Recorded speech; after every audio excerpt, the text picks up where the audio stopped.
PR is constantly changing. It is a constant struggle to be able to have lead attribution, and I know that that's something that's very important to you guys. Absolutely. Lead attribution is something that we have been constantly working on, and I think that there's a lot of technology that's coming into PR that really is going to be groundbreaking for us, right? Because we don't want PR to die. And a lot of people are really afraid of that, but it is the only place, to my point, where you have the ability to create that emotional connection. And so the way that we do that might evolve. But I think at the end of the day, it's up to me to find out how it evolves. So you have a passion for fitness and the desire to start your own business. But launching a massively successful fitness business is extremely complex. The systems, operations, hiring, firing, coaching, sales, and marketing are critical to success. Where do you even start? This show will give you the answers. Here is Bedros Keuilian and Bryce Henson, your hosts of the Fitness Franchise Podcast, a show dedicated to helping fitness entrepreneurs launch and grow successful gyms. Welcome back, friends, to another amazing episode, as today's guest is a self-proclaimed franchising geek who has been in the industry literally since he could walk. Now, his career is focused ranging from franchise development to digital marketing, all the way through public relations, and now is the director of innovation at Fishman PR, which is the world's foremost public relations firm specializing in franchising. Zack Fishman, welcome to the show. Thanks for having me. Appreciate it. Man, well, excited to be here. We've worked together, our companies, for the last few years, and a lot to cover. But before we do, what's the backstory of Fishman? So it's funny, we were actually just talking off camera, and you didn't quite know this, and some people don't, and I think that it's important that people do. So the agency started out of the bedroom of my parents' first house in the suburbs of Chicago. And actually, it was my mother, Sherry, who is the founder of the firm. We say co-founders, but really it was her. So her entire background actually was in PR, specializing in franchising. So her very first job out of college, she went to go work for a firm called S&S PR. It was through her great uncle that she had a connection there. She actually went to school out here in California. She went to USC. So she moved back, and as a way to get her to move back to Chicago, because she had no interest in doing that, her parents got her a job. And so they got her, and she connected her with her great uncle, and there was a guy named Steve Simon that got her first job as an account coordinator specializing in this thing called franchising that she really didn't know anything about. And so as time went on, she got a couple clients that are still around. Like there's a brand called Amerispec, which is a home inspection brand that's still around that she worked on. That was her first account that she ever led. But the second one she ever led was actually a brand called Subway. So Fred DeLuca was her media contact. It was when they were about 50 locations. And so gotta be kidding me. The founder of Subway was the media contact for her. That was the person that she spoke to every day. And until his death in 2015, it was actually, a very large mentor to her. A lot of, and we're going to talk about mentors later, that was, one of the people that was incredibly formative in her life in terms of marketing, in terms of how to be a leader. She learned a lot from him. And really, I think it was probably about 5 months before he passed away, he was at an IFA. And the very last time that she saw him, he came down in front of everybody. Obviously, he's the CEO of a brand that had 40,000 locations at that point. Sat right next to my mom and just chatted her ear off for like 30 minutes while they were sitting, at a presentation. And even people can't tell Fred DeLuca to be quiet, right? So he was just talking and hanging out, and that was really the last time she got to spend time with him. But that is how the firm got started. My father joined about, I think it was a little over, I think it was 9 months after that. Okay. I was an idea then. So it was 1991 when that started, so it was 30 years ago. And so, with that, the firm has evolved into being, as you mentioned, the largest in the space. So we represent about 130 brands in franchising across, our two agencies that we have.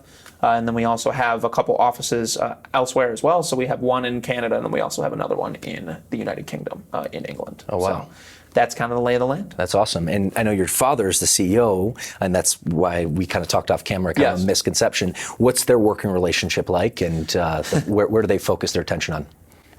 My father is very much a mover and shaker within franchising, I would say.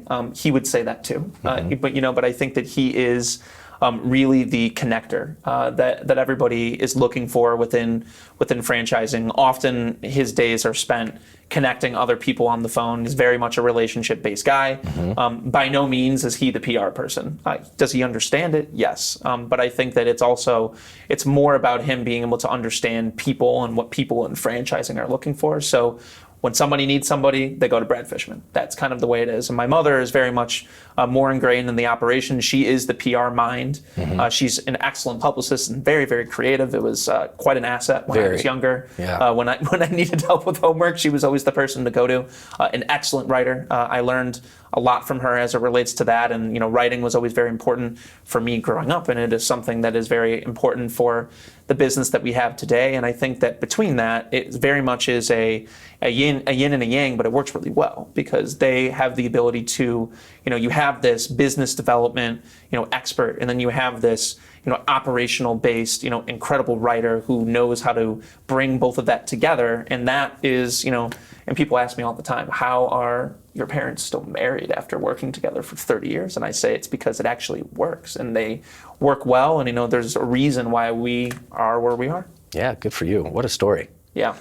Well, I want to kind of dive into you, Zack, and your Director of Innovation. Before I do, and for our audience maybe hasn't heard of Fishman, can you kind of give the 30,000-foot view on, your focus obviously being in franchising, but, what type of services do you provide? Really just an overview of the agency. Yeah, so Fishman really started its main roots, and back then most PR firms within franchising only focused on what we considered to be franchise development PR. So translation for those who don't know, that's primarily business PR. So we typically separate that into two aspects. So number one, it's going to be national business type of media. So that's going to be your entrepreneurs, your Incs, your Forbes, and all the places that people read where they're going to see a big CEO crossing their arms like that, that type of thing. So there's a lot of people that are trying to get into that, and many people, see those things that are along your LinkedIn, along the right-hand side. It does a really great job of telling leadership stories and telling trend stories and things of that nature. So additionally, there's also franchise trade PR. So what that's considered to be is, franchise times. You're going to see a lot of those that are like that, which are more inside baseball type of stuff. But it is really, the best way for franchise folks to be able to get their news and learn about other folks that they know really well and that they see at conferences and so on and so forth. And lastly, go ahead. Sorry to interject. What do you mean by inside baseball? So inside baseball, and by that I mean it's that it's very much, everybody has a trade magazine or a trade publication where people are able to learn about others in their space, right? It's only relevant to them. So for you guys, for instance, I was just about to say, fitness trades are very important. Going on and you probably read Club Industry or you see it all the time, right? Because it is very much in the fitness space.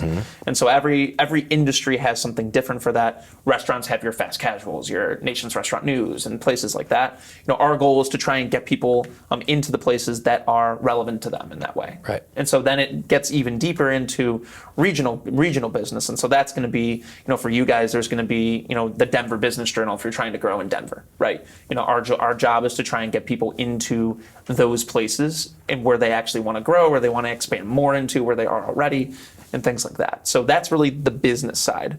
And then additionally, we have the consumer side. So that's brand awareness, right? That's part of what we're going to talk about later. It's separated into three places. So that's local, which we'll talk about, which is grand openings. And then there's regional, which is you have a bunch of locations that are in Orange County and you want to be able to create some buzz around that. It's our job to be able to do that through PR and influencer relations.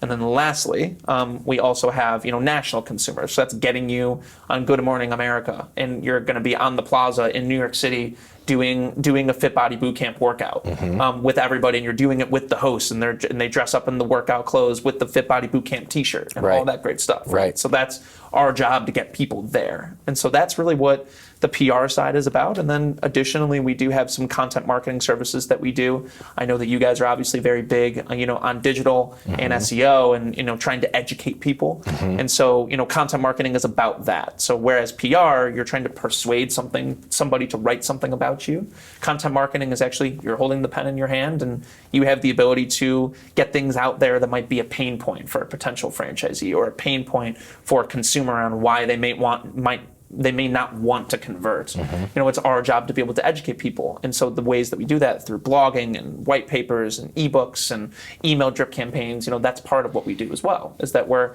helping people to get educated on any topic that a client is coming to us for. Yeah, totally.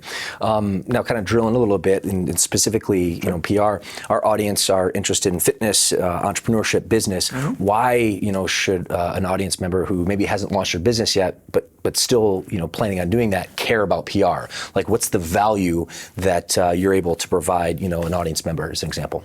PR is the best way to create an emotional connection between your audience and the people who are the people who are being written about, right? An emotional connection. Yes, and the reason for that is that you aren't saying it yourself, right? It's not an ad where you're pushing it out to somebody. It's not content marketing, and we do that, but I'm saying it's not content marketing in the sense that you're writing it and it's up to you and what the voice is going to look like. You're trying to persuade somebody else to be passionate about your brand or about the thing that we're trying to push.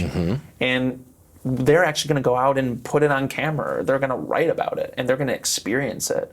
And that takes persuasion. PR really is a sales medium at the end of the day, right? Would you even say, and I look at it like an indirect word of mouth, because to your point, like when you're doing an ad, that's coming from you, right? But to your point earlier, when someone else kind of vouches on your behalf, that actually, is definitely very influential and persuasive. Yeah, and I say something, and I know that, my business partner who we were just with earlier, I know that he heard me say this, and he has gotten a chance to see me on a bunch of calls now, and he was like, I liked that thing that you said earlier, and I actually did not coin this, but my mother Sherry, she often says this all the time, is that PR really is like word of mouth with a jetpack strapped on. That's really what it is. Word of mouth with a jetpack. And the reason for that is that, you are getting somebody who is so influential in something, a reporter an entrepreneur that wants to spotlight you or something, or spotlight an awesome franchisee who was a veteran in multiple wars and then decided that I'm going to start a Fit Body Boot Camp, right? And that's where I feel like I'm at home. And being able to tell that story and convincing them to tell it, that's a significant difference, because it's not just somebody, you're sitting at a dinner somewhere with a bunch of friends at a barbecue on a Sunday and you're talking about, this really awesome brand, Fit Body Boot Camp. You're getting this person who is a thought leader in a particular space to talk about it. And so that's why it's really amplified to such a great extent. And PR can go in so many different places. To your point, digital marketing is so important to what Fit Body does and what fitness brands need to be doing, because you have to get as many people educated and become members as possible to be able to spread your gospel, right? And so being able to use PR, that's the most authentic way of putting on an ad. Because people are going to see that there's an ad about, something that was written up, in the local newspaper. They're going to be like, wow, like that's like a really cool thing, and somebody else wrote about that. It's not just an ad where where it's just like a lure. The lure is that you're seeing the name of the publication there and the person, and then the name of the publication with the brand at the same time. Absolutely. That's the difference. Totally. Well, let's dive in a little bit to the value that you provide our franchise. And you talked a little bit about, the regional and local, specifically, Fit Body Boot Camp as a brand. We've partnered, and you do our grand opening strategies. And I think one of the big, reasons that we've been successful is a very paint by numbers, digital marketing play. We launched with a 6-week challenge, create a lot of buzz. In fact, I'm just thinking of an owner, a friend of mine, his name AJ, out in the East Coast, just launched, in COVID, if you can believe, the tail end, with over 100 challengers, just a lot of buzz. And then from there, we were able to amplify that message, that big grand opening, by getting, PR and really, continuing the momentum. And now, he has a couple hundred members, thriving business in one of the hardest times. So can you talk a little bit about specifically how you pull, local off? I think that it was something that was always important for people in the franchise space, but I don't really believe that anybody quite cracked it. I think it was a very hard thing. A lot of folks were trying to find a way to have, the national team that you guys have worked with in the past, they are doing a lot of different things. And so and I give credit to him, my father Brad, who is truly, our visionary at Fishman. He decided that, we need to create a separate team for this. We just need to have people who just focus on that. And so in doing that, what it allowed us to do was to get, really granular, because I think that local is so much about the relationships that you're making with chambers of commerce, with the very, very, very hyper-local Instagram influencers that you may not think really make a difference because they only have 4,000 or 5,000 followers, but for their community, they're really important, right? And so that's really what it dials down to, is that when it comes to grand opening support, it's about trying to meet people where they are. And I think that PR is often accused of being very abstract. And I think that with local support, it's actually very tangible, because you're really finding something that is your lure, that is your promotion to get people in. And there's a set constraint of time. And our job is to basically say, this is what we have and this is what you can do. To your point, you guys use your challenge as really the way to get people in there, to build membership. That's really what grand opening support is about, is being able to educate people who are influential within a certain market. Those influencers, those reporters, they may be the people that are actually going to be doing that challenge, right? And so you guys have done a really awesome job of basically going to those people. Those are some of the people that are joining Fit Body Bootcamp on a day-to-day basis. And that's even more impactful, because they have the power of voice to go out there on a more macro level than just, to our point that we just discussed earlier, with going to a barbecue. That's really well and good. But when somebody's able to go back and document their experience on Instagram or on a publication or on TV, that's the difference. And so that's really why grand opening support is so important. And the next point that I have on that too is that it breeds consistency. And I think that that's really what franchising is all about, is to be able to have consistency. It's so important to have something that's uniform from the very beginning. And I think that grand opening support is really that opportunity. You want everybody to start off on the right foot, not only so they feel good about it, but so the corporate office feels good about it too, right? Because you're promising them something.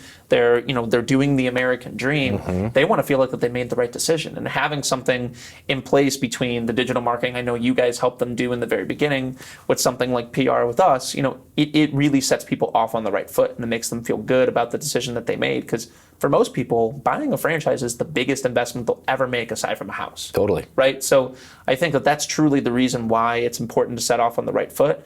And so that's why grand opening support is important. Absolutely. Now, kind of bigger picture, and you articulated the incredible story of your mom Sherry and how meeting Fred DeLuca and all that franchising came to be. But from your perspective, why is franchising such a great industry compared to other businesses that are local mom and pop? Certainly I have my thoughts about it, being in the industry, seeing all the success of many owners. But I was curious, from an outside look that's still with the industry, your perspective.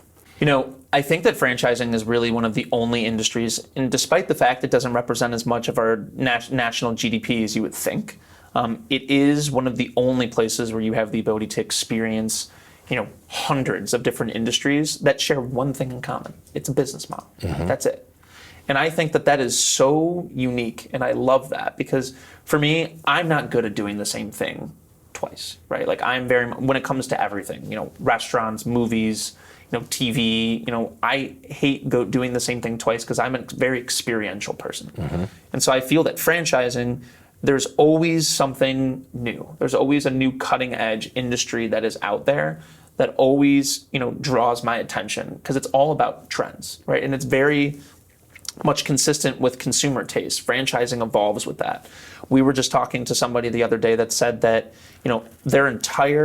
their entire brand from now on is just going to be completely autonomous. It's a restaurant, right? And there's going to be a ton of brands that are going to start doing that. That's going to breed an entire new generation of restaurants with entirely new cuisines that they're going to be bringing out there that don't exist right now, right? And so that's why franchising is so great. It can often be accused of not really being innovative as it relates to technology, but it is innovative in terms of what they bring to the masses, right? Everybody tries to bring a different type of concept to franchise, right? Sometimes it works and sometimes it doesn't. Right. Many brands don't make it past that 20 unit count. You guys are very lucky. You're very blessed that you have a lot of really awesome owners that, the almost 300 locations you have, many people would dream of being there and they never do. But I think that the fact that people try, I think, is what makes franchising so special, is that, you just have the ability to just get into so many different industries that don't even exist now. And you couldn't even nobody would have foreseen that somebody would have gone out there and decided that, we were going to be franchising poke, or that we were going to be franchising, circuit training. That didn't even exist really until 10, 12 years ago, to your point, right? It wasn't, not at least not on a macro level. Right. And so things just really changed, and franchising is really the vessel to do that. Yeah, love it. Speaking of which, Zack, I want to drill into you a little bit more, and being a thinker, being an innovator in your role within Fishman is actually Director of Innovation. Sure. So can you talk a little bit about what that looks like? What's your day-to-day, and kind of, where you see Fishman going? It's funny because I don't really know still what Director of Innovation really means. I think that it was a title that was given to me when I joined the firm, and I believe that the reason that I received it was because I have a background in digital marketing, and I have a background in marketing just in general. And I have a background in this business development sense, as you can tell. I talk for a living just like you, but I think that, I was at the confluence of both. I don't think that Fishman PR has ever had anybody that understands both facets of it. I like to think on most days that I am the best and the mediocre of both of my parents. I hope so. But I think that they are very much yin and yang, and I think if we're looking at a Venn diagram, I am very much that middle piece there. And I think that is truly what made it innovative, was that we never really had anybody that understood the plight of, the franchisor, and that understood the plight of our employees, right? And I think that allows me to, speak intelligently to folks that are coming to us that are clients. And so I am the primary face now for any business development efforts in tandem with my father, Brad. And then additionally, as it relates to the operational side, I don't report to either of my parents. I report to our awesome COO, Deborah, who you've also met. Yep. And so, the reason for that was because we wanted to try and make an impact and make our employees more efficient to be able to service our clients better, right? And so between those two things, that takes up a lot of time. And as you see, I have side hustles as well. But I think that is really what we do. And I think that the reason why it's great is because, and we'll talk about it a little bit later, PR is constantly changing. It is a constant struggle to be able to have lead attribution. And I know that that's something that's very important to you guys. Absolutely. Lead attribution is something that we have been constantly working on, and I think that there's a lot of technology that's coming into PR that really is going to be groundbreaking for us, right? Because we don't want PR to die. And a lot of people are really afraid of that, but it is the only place, to my point, where you have the ability to create that emotional connection. And so the way that we do that might evolve. But I think at the end of the day, it's up to me to find out how it evolves. Yeah, love it. And the reason I wanted to double down on the creating that emotional connection, and what we teach our franchisees is people buy off emotion and they justify in logic. So anytime you can get your audience, your prospect into an emotional state, you're going to have a higher probability of converting them to be able to service them. So I think that's a really important point. Kind of taking a little left turn and more kind of drilling into your role a little bit. You're here in Southern California. We just hopped off our podcast with you and your associate Ryan, or business partner. Can you share with the audience just a little bit about that, like the road trip, the tour that you've done? I think it's more cool and fascinating more than anything. Yeah. So I can't take credit for being the brainchild behind the podcast or the tour. It's actually Ryan that did all of that. But I think that he had the vision to see that a lot of people in franchising, are often accused of not being, as I just mentioned earlier, of not being innovative when it comes to technology. And so I think that the saying really is that people in franchising are always 15 years behind every other industry that's out there.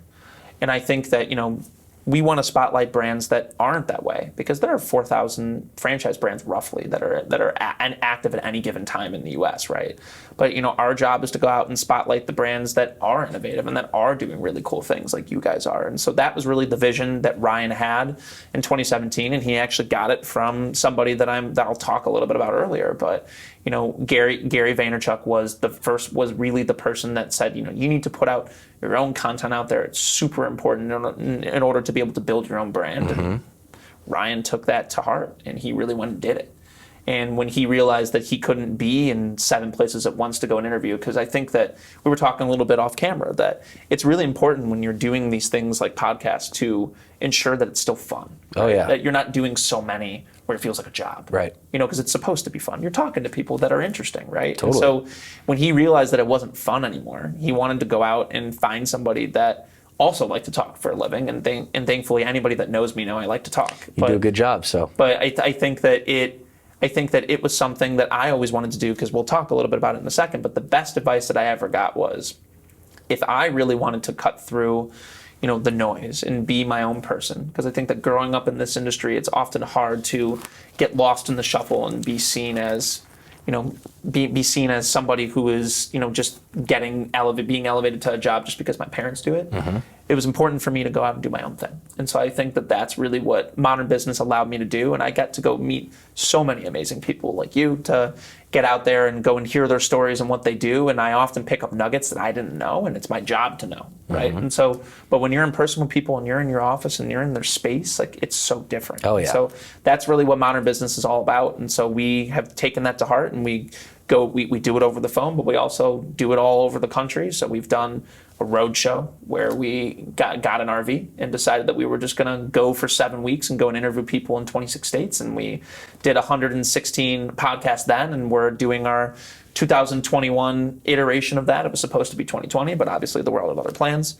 To go and interview, you know, we're doing 26 interviews in 17 days, and we're doing it in 5 states. So, you know, between all of that now, we're going to be clocking in at our 300th interview by the end of this tour. It's impressive. Impressive. Yes, absolutely. Well, good. Well, the last, kind of big topic, Zach, I want to hit on is you referenced, COVID, and the plan was actually in 2020. Sure. But the world had different plans. So just curious from your perspective how, that affected Fishman, but also too, like your clients across the board, some visibility there. So as I kind of mentioned, franchising is spread across many different industries, right? And so I think that there were some industries where we saw it got hit pretty badly, oh, yeah. right? I think that the fitness space, I don't need to tell you guys, it was definitely very difficult to see a lot of our clients in the fitness space, either they had to put us on pause or they had to leave us because they had no choice. And there were, full service restaurant brands that were running into the same issues. A lot of children's brands were running into that too. But on the other side, there were a lot of home service brands, and I'm sure that people have seen, we were sitting at home doing absolutely nothing, and we're looking at our carpet and we're like, I need to get this redone.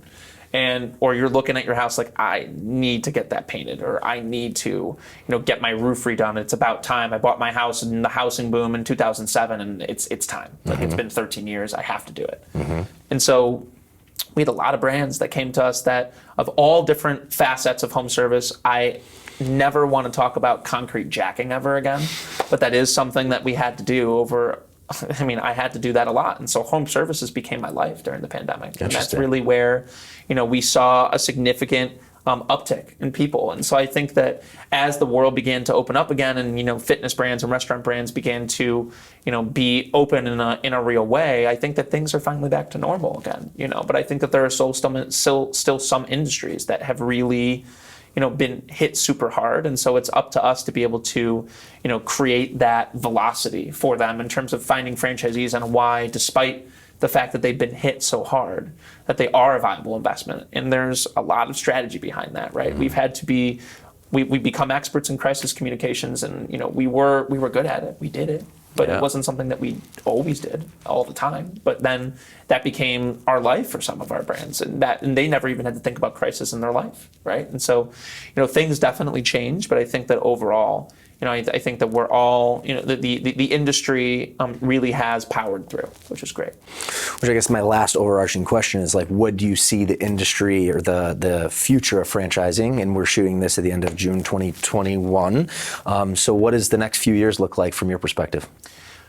Well, there's a lot of money that's being introduced in the franchise space. I know we talked about home services, and I think that there are, there is a lot of money, and people want to be a part of that pie, right? Because they did so well during COVID, probably sometimes the best that they'd ever done. And I think that, additionally, what we're seeing too is that, real estate there's so much that's available. And I think that is really allowing brands to be really sophisticated in the way that they're actually doing build outs. Restaurant brands are doing, pickup windows within their locations. You have restaurant brands that are doing double drive-throughs. You have fitness brands that are doing indoor outdoor, so they have the ability to do indoor and outdoor classes at all times if they're in weather that permits that. Certainly not in Chicago, but of course here. Here, yeah. So I think that there is a lot of opportunity with real estate. There's more real estate available now than there ever has been in the history of this country. So I think that really is a significant boon for us. And I think the last thing is that franchise development is going to have such a large velocity. There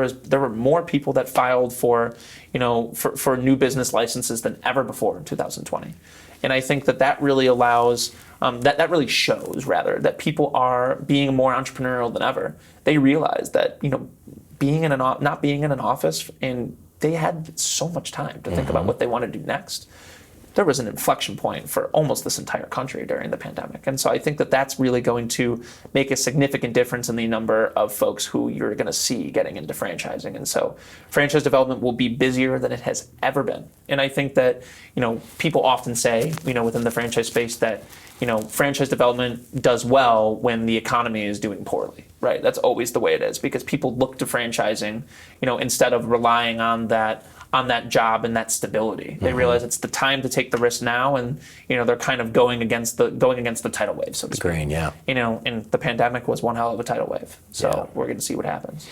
Well, I couldn't agree with you more. And certainly every challenge creates opportunity at that. And just what we've seen, we've had some thinning of the herd, as you would imagine, being a very hard hit industry. But things are just picking up, and they're picking up with a force right now. Our franchise business advisor, literally, we're having to stack the team more because the phone won't stop. So I do think that there's blue skies ahead. Obviously, for the companies that were able to adapt and overcome through the challenge. So, all right, my friend, this has been awesome. I still have a few minutes of time with you, so Sure. I'm so appreciative of that. I want to transition to the lightning round, which is the last opportunity for you to kind of provide some value to the audience if you're up for it. Okay, got to loosen up a little bit, I guess. All right, so this was actually a tough one, but I think it's going to be really insightful. You obviously have a very in-depth knowledge about PR. What would you say to the average business owner or entrepreneur? What would be one piece of information or piece of value that they should know about PR, but they probably don't? I think that most people actually think that people are paying for PR, because if your PR firm, whoever it may be, if they're doing their job well, it's going to appear like it's almost an ad, because you're convincing these people to write exactly what you want them to write, right? And most people often make the mistake and they think that it's a paid promotional piece, when in fact, it's never. It very rarely is. I mean, it's out there for sure, but I think that PR firms, and their main goal is to create, this organic velocity for something. Right. And so if you're a new owner of FitBody or any fitness concept that may be listening, it's about, creating that emotional connection, as we talked about. And the easiest way to do that is by coaching these people and trying to convince them that your story, that your human interest story, or your brand, or that trend that you guys are adjusting to, you are the thought leader, and you are the person that must be talking about it. And so there's as much brand consistent messaging as possible. That's what we view success as, right? And so when we're putting out a pitch or we're putting out a press release, we want there to be as much of that press release and pitch in the story, right? And if we see that, and we see that things are on brand message, and you have that other person that doesn't work for FitBody Bootcamp and is not on that salary or isn't a franchisee that's saying it, when they're giving back your brand story or your brand mission back to you as if it is a given, that's when you've won. And so that's really what PR is all about. That's gold. All right, next up, we just talked about overcoming challenges, specifically with the COVID. What would you say has been one of the lowest or toughest entrepreneurial moments, either for you or your firm, and really how did you get through it? Well, the first most difficult thing is that when everything shut down, we were at a conference that we host called Unconference, and so I believe Bezos was there the year before, and he spoke, and so we were all there. We were sitting in Park City, Utah, and we were sitting and watching the NBA basketball game, and all of a sudden we saw the refs stopped the game, and they had the telecast cut, and it went to the studio, and they said that all the games are being suspended, that the commissioner had come out and said that all the games were going to be suspended for that night. And so, to us, we all realized, like, we weren't sure, like, when we all saw each other, like, do we shake hands? Do we not?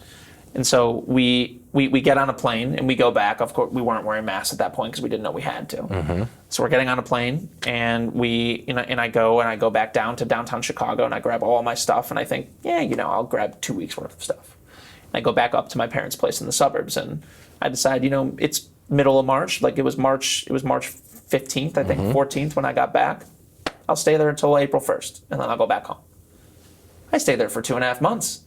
And so I think that was hard, number one, because you get sick of parents after a little while. But I think that the biggest thing is that I was there during the moments where they had to make some really hard decisions, and I learned a lot about business just from seeing that and seeing leaders that I obviously adore and respect and love, right? But I think I had to see them do something that they probably had never thought that they would have to do, right? They had to. In the history of our firm, we had never had a layoff, or we had never had a furlough. We never had to do any of that, right? But because our clients were struggling, it was a trickle-down effect. We had to struggle with them too, right? Like there are people still today that are still on pause because they can't come back. And so it was hard to see our clients go through that, but it was also hard for our employees too. I was put on furlough myself, and to watch my parents come into my room when I'm working away to get our PPP loans secured, and they had to come and tell me that that they were furloughing their own son. That was really hard for me to watch them do, right? I was okay with it because I understood I wasn't spending any money. I was sitting at home, so it didn't really matter. But I think at the end of the day, it was just so hard I'm sure that a lot of people had to make really hard decisions like that, but I don't think that they could have ever envisioned that they were going to take away their son's livelihood for, a month and a half like they had to do. But at the end of the day, I'm happy they did, because I think it made a significant difference, for us for me to show that I was committed to that and that I understood. And so that was very, very hard. Oh yeah. Well, thank you for sharing. Of course. That's tough, but that's the reality that many companies, including ours, have faced through this challenge. So, all right. Next up, you're in the business of giving incredible growth advice, PR advice, marketing advice, digital, content creation advice. What would be one of the best piece of advice that you've ever received, and why? So, I have a lot of mentors in the franchise space. I grew up in it. Many of them, and there's a constant joke, where the very first International Franchise Association conference that I went to was in 1993 when I was in my mom's belly, right? So it was in Palm Springs, and she was pregnant with me, and it was February, and I was born in September, and she, wasn't showing yet, but I was most certainly You were there. Right? So I think that it's very much in my blood, and there's a lot of people that I have to thank for who I am today, but there was one particular person, and out of respect for him, I won't name him, but he's really the person who has taught me how to work with, family. And I think that a lot of people who are franchisees will know this, that you're working with your wife, you're working with your son, you're working with your daughter, you're working with your mother, your father, whatever it may be. It's so hard to do something like that. And sometimes people, when they don't understand, they're just, how do you even do that? Like, how do you even like them still? And I think that the best advice that I ever got was the moment that you walk through that door, and the moment that it's whatever time that you end the day, turn it off and don't talk about it. It makes such a significant difference. To me, it always has. Do I follow that direction all the time? No. But I think that what I know is that I love franchising. You proclaim me a franchise geek. I am self-proclaimed in that, right? So I think that that's something, I know that I love it. But I only want to talk about it if it's something that is, a trend on something, right? And it could be the same thing for fitness or whatever industry you're in. It's important to be able to turn it off and have other interests and do other things. Like I love sports, I love movies, I love TV, I love to go out and try a new restaurant or a new bar, right? I think that is important, that you have other interests in terms of what you do, because your life and your business can make you fulfilled, but I think it's important to have fulfillment from other places too. Ooh, Zach, that touches home. You obviously have a lot of experience in the industry, being a franchising expert, but certainly I do as well. And a lot of our franchisees, are husbands or wives, and they have the family kind of involved. And my wife, as an example, is the CFO of our location. So that is very sound advice, because it can work, but you do have to put some guardrails there. Yeah, absolutely. All right. 2 questions left. Sure. Leaders are readers, or constantly seeking information that's going to make them better. What would you say has been a really strong book recommendation, or any other learning source that you've learned that's really benefited you, that you can basically share with our audience? I'm not really, as we kind of talked about, I'm not the biggest business book person, but my business partner, who I spend a significant amount of time with, maybe too much time on some days, is. And so I think that as I've learned from him, one of the people that I just have absolutely loved the learnings from, because I'm a very brash and very honest person, always been very straightforward. And, it's funny, we actually had him on our podcast because Ryan and I actually see it right there behind here. Ryan bought 5 cases of his empathy wines. So we bought a bunch of wine from Ryan rather did, from Gary Vaynerchuk. And we had him on our podcast. It was just before he was supposed to go on for the IFA convention. He was the keynote. In Vegas. That's correct. Actually, yep. And so the IFA was not happy, because we were supposed to only have him for 25 minutes, and we had him for, I think it was 70 minutes, which wasn't great. As for folks who don't know who Gary Vaynerchuk is, if you look him up, when you get the guy going, he goes. He goes. And so it's just kind of how it is. And so I think that, what I've learned from him is to truly put yourself out there and be different, and always try to be innovative in how you're doing it.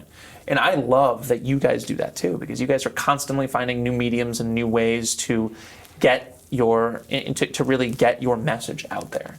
And I think that he was really the first person he's always the first person to get to a new medium that people aren't thinking about, Yep. right? And so I remember, in 2019, we were sitting there and he goes, I know that everybody in this room does not have this on their phones. I was 25 at the time. I did have it on my phone, but I was 25. Nobody in that room had TikTok on their phone at that point, at that age. They didn't know how to use TikTok, but Gary Vaynerchuk spent 15 minutes at it and talking about it and how his brands are using it. And then sure enough, like 2 years later, anybody's spending money on influencers for TikTok. People don't really know what it is yet. They don't really know how to actually utilize it the right way, but they know it's important.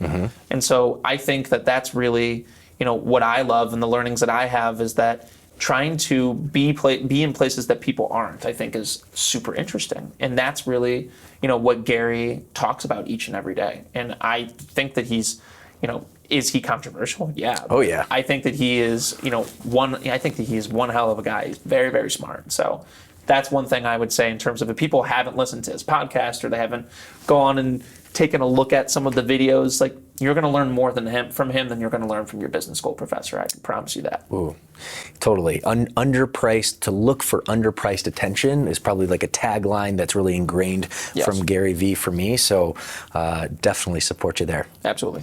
All right, Zach, this has been awesome. One last opportunity to kind of give some knowledge and impart on our audience. What would be a last piece of parting wisdom for our audience who are interested, again, in fitness, in business ownership, and entrepreneurship?